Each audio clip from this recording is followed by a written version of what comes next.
এক রাজার 7 রানী। দেমাকে বড় রানীদের মাটিতে পা পড়ে না। ছোট রানী খুব শান্ত। এজন্য রাজা ছোট রানীকে সকলের চাইতে বেশি ভালোবাসিতেন। কিন্তু অনেক দিন পর্যন্ত রাজার ছেলে মেয়ে হয় না। এত বড় রাজ্য কে ভোগ করিবে? রাজা মনের দুঃখে থাকেন। এই রূপে দিন যায়। কতদিন পরে ছোট রানীর ছেলে হইবে। রাজার মনের আনন্দ ধরে না।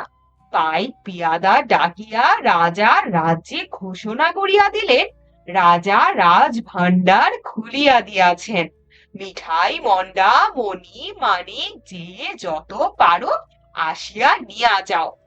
বড় রানীরা হিংসায় জ্বলিয়া মরিতে লাগিল। রাজা আপনার কোমরে ছোট রানীর কোমরে এক সোনার শিকল বাঁধিয়া দিয়া বলিলেন, যখন ছেলে হইবে এই শিকলে নাড়া দিও, আমি আসিয়া ছেলে দেখিব। বলিয়া রাজা রাজ দরবারে গেলেন। ছোট রানীর ছেলে হইবে, আতুর ঘরে কে যাইবে? বড় রানীরা বলিলেন, আহা, ছোট রানীর ছেলে হইবে, তা অন্য লোক নিব কেন? আমরাই যাইব। বড় রানীরা আতুর ঘরে গিয়াই শিকলে নাড়া দিলেন। অমনি রাজসভা ভাঙিয়া ঢাক ঢোলের বাদ্য দিয়া মণি মানিক হাতে ঠাকুর পুরুত সাথে রাজা আসিয়া দেখেন কিছুই না। রাজা ফিরিয়া গেলেন। রাজা সভায় বসিতে না বসিতেই আবার শিকলে নাড়া পড়িল। রাজা আবার ছুটিয়া গেলেন। গিয়া দেখেন এবারও কিছুই না। মনের কষ্টে রাজা রাগ করিয়া বলিলেন, ছেলে না হইতে আবার শিকল নাড়া দিলে আমি সব রানীকে কাটিয়া ফেলিব। বলিয়া রাজা চলিয়া গেলেন। একে একে ছোট রানীর 7টি ছেলে, একটি মেয়ে হইল। আহা, ছেলে মেয়েগুলো যে চাঁদের পুতুল, ফুলের কলি। আকু পাকু করিয়া হাত নাড়ে, পা নাড়ে, আতুর ঘরে আলো হইয়া গেল। ছোট রানী আস্তে আস্তে বলিলেন, দিদি, কি ছেলে হইল, একবার দেখাইলি না? বড় রানীরা ছোট রানীর মুখের কাছে রঙ্গভঙ্গি করিয়া হাত নাড়িয়া নথ নাড়িয়া বলিয়া উঠিল, ছেলে না, হাতি হইয়াছে। ওর আবার ছেলে হইবে? কটা ইঁদুর আর কটা কাকড়া হইয়াছে। শুনিয়া ছোট রানী অজ্ঞান হইয়া পড়িয়া রহিলেন। নিষ্ঠুর বড় রানীরা আর শিকলে নাড়া দিল না। চুপি চুপি হাড়ি সরা আনিয়া ছেলে মেয়েগুলোকে তাহাতে পুড়িয়া পাশ গাদায় পুতিয়া ফেলিয়া আসিল। আসিয়া তাহার পর শিকল ধরিয়া টান দিল। রাজা আবার ঢাক ঢোলের বাদ্য দিয়া মণি মানিক হাতে ঠাকুর পুরুত সাথে আসিলেন। বড় রানীরা হাত মুছিয়া মুখ মুছিয়া তাড়াতাড়ি করিয়া কতগুলি ব্যাঙের ছানা ইঁদুরের ছানা আনিয়া দেখাইল। দেখিয়া রাজা আগুন হইয়া ছোট রানীকে রাজপুরীর বাহির করিয়া দিলেন। বড় রানীদের মুখে হাসি আর ধরে না, পায়ের মলের বাজনা থামে না। সুখের কাঁটা দূর হইল।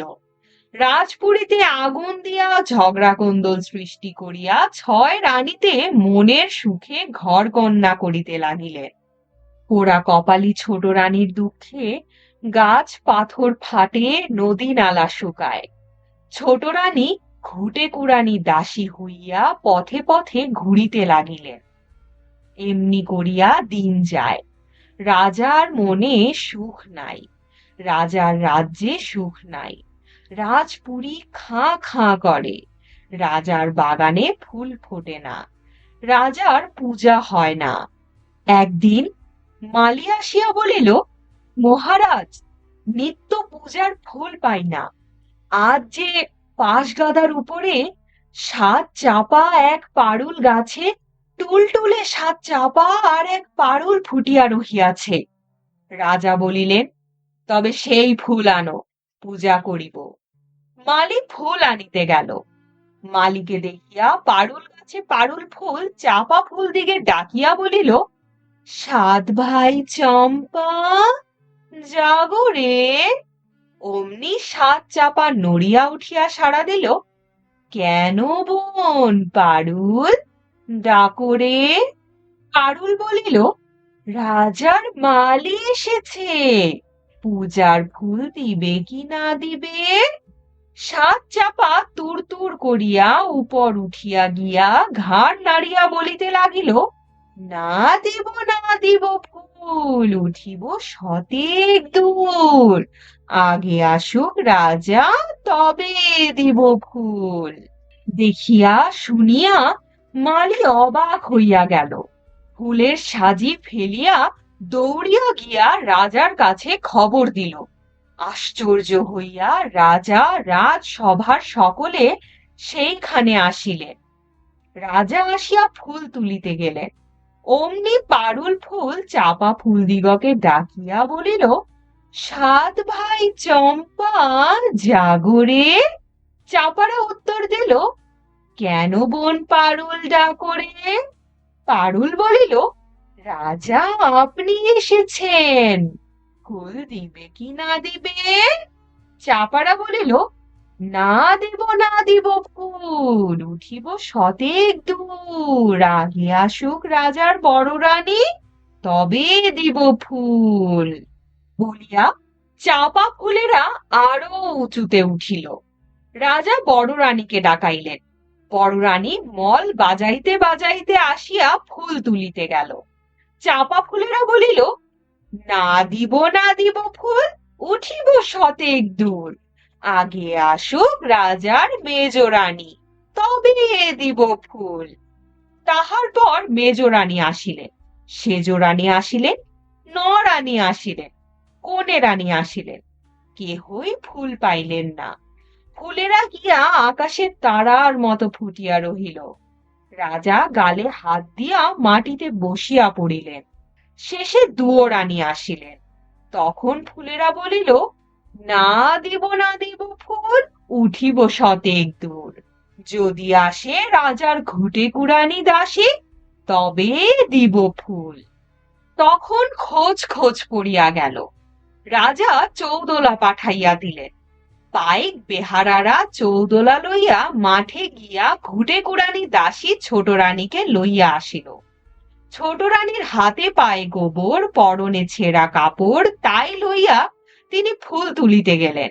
অমনি সুরসুর করিয়া চাপারা আকাশ হইতে নামিয়া আসিল। পারুল ফুলটি গিয়া তাদের সঙ্গে মিশিল। ফুলের মধ্য হইতে সুন্দর সুন্দর চাঁদের মতো সাত রাজপুত্র এক রাজকন্যা মা মা বলিয়া ডাকিয়া ঝুপ ঝুপ করিয়া ঘুটে কুড়ানি দাসী ছোট রানীর কোলে কাঁখে ঝাঁপাইয়া পড়িল। সকলে অবাক। রাজার চোখ দিয়া ঝরঝর করিয়া জল গড়াইয়া গেল। বড় রানীরা ভয়ে কাঁপিতে লাগিল। রাজা তখনই বড় রানী দিগে হেঁটে কাটা উপরে কাটা দিয়া পুতিয়া ফেলিতে আজ্ঞা দিয়া সাত রাজপুত্র, পারুল, মেয়ে আর ছোট রানীকে লইয়া রাজপুরীতে গেলেন। রাজপুরীতে জয়ডঙ্কা বাজিয়া উঠিল। শুনছিলেন শিশু সাহিত্যিক দক্ষিণারঞ্জন মিত্র মজুমদার কর্তৃক সংকলিত রূপকথা সাত ভাই চম্পা। পাঠে ছিলাম আমি তাফান্নুম তানজিম শিফা। রূপকথা ও এর পাঠ সম্পর্কিত যে কোনো মতামত এবং পছন্দের কোনো গল্প, কবিতা, উপন্যাস, নাটক আমার কণ্ঠে শুনতে আগ্রহী হলে কমেন্ট করে জানান। গল্পটি ভালো লাগলে বন্ধুদের সাথে শেয়ার করবেন, কারণ ভিউ, লাইক, সাবস্ক্রাইব আমাদের পরবর্তী কন্টেন্ট তৈরিতে অনুপ্রেরণা জুগিয়ে চলে। আমাদের আজকের আয়োজন এখানেই শেষ। সবাই সুস্থ থাকুন, শুনতে থাকুন গল্পচো।